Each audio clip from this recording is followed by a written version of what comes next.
د افغانستان او ویسټ انډیز لوبه ولې مو لوبه وبایلودله؟ ستونزه څه وه؟ ولې په موږ باندې دومره غټ ریکارډ کېښودل شو چې بیرته مو نشو پوره کولی؟ د پښتون ون ټلویزیون ټولو قدرمنو لیدونکو السلام علیکم، وخت مو په خیر. ملګرو که چیرې غواړئ چې د کرکټ له هرې تازه پیښې څخه خبر شئ، زموږ چینل سبسکرایب کړئ او خوا کې ورسره د بیل نښان ووهئ تر څو زموږ هر نوی ویډیو تر تاسو در ورسیږي. د کرکټ نړیوال جام سیالیو په ترڅ کې افغانستان په خپله نهمه وروستۍ سیالۍ کې له ویسټ انډیز سره لوبه په 23 منډو بایلوده.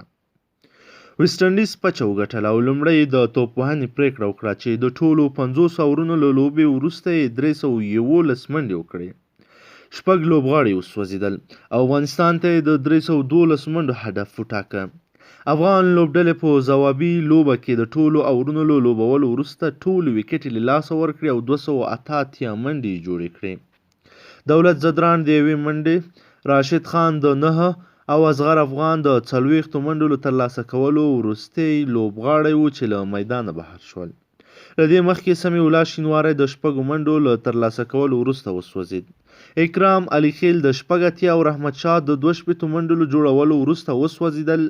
اکرام علي خیل 93 توپونه ولوبول او 8 څلوریزې ووهلې. رحمت شاه بیا 80 توپونه ولوبول او 10 څلوریزې ووهلې. د ویسټ انډیز لوري کیمر روچ 3، کارلوس براچوټ 4 او کریس ګیل 1 ویکټ ترلاسه کړی. د لوبې 30 اوور کې محمد نبي د 2 منډو له جوړولو وروسته خپله ویکټ له لاسه ورکړه او پر ځای سمیع الله شینواری له اصغر افغان سره په ګډه لوبه پیل کړه. له دې مخکې ګلبدین نایب د افغانستان لومړنی لوبغاړی و چې د 50 منډو له ترلاسه کولو وروسته د کیمروچ پر توپ کیچ وسوځېد. د 40 اوور تر لوبې وروسته ویسټ انډیز د ویکټ ترلاسه کولو 3 فرصتونه له لاسه ورکړل. ویکټ ساتونکی شي هوپ د نجیب الله سټمپ کولو فرصت له لاسه ورکړ. کریس ګیل په خپل توپ ونه توانید کیچ ونیسي او له دې مخکې یو خورا اسان کیچ د ویسټ انډیز غوره فیلډر شیلډن کوترو له لاسونو وغورځېد. له دې مخکې په 49 اوور کې ویسټ انډیز لوبډلې د جو هولډر او نیکولاسن پوران دواړه ویکټې پرله پسې له لاسه ورکړې.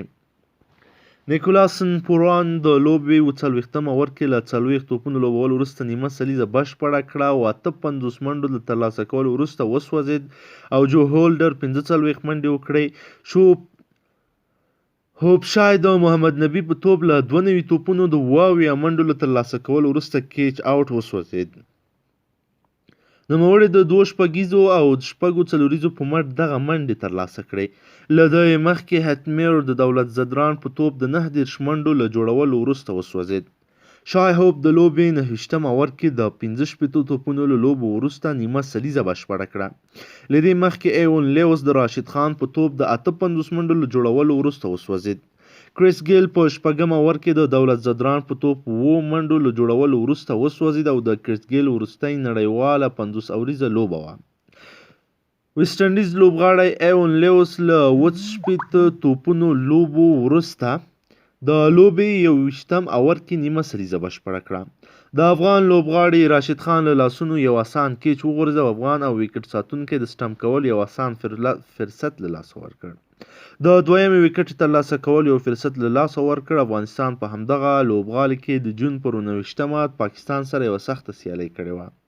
په افغان لوبډله کې نن 2 بدلونه راغلي. د حمید حسن پر ځای ځوان تیز توپ اچوونکی سید شیرزاد لوبډله کې اخیستل شوی و. حشمت الله شهیدي هم لوبډله کې نشته او پر ځای دولت زدران لوبه کړې وه. افغانستان خپلې ټولې 8 لوبې بایللې وې او له نړیوال جام بهر شو. که څه هم ویسټ انډیز یوه لوبه ګټله خو له نړیوال جام وتلی دی. ویسټ انډیز د نننۍ لوبې پچه وګټله او د توپوهنې پرېکړه یې وکړه. په نننۍ لوبه کې به د حمید حسن او حشمت الله شهیدي پر ځای دولت زدران او سید شیرزاد لوبه وکړي.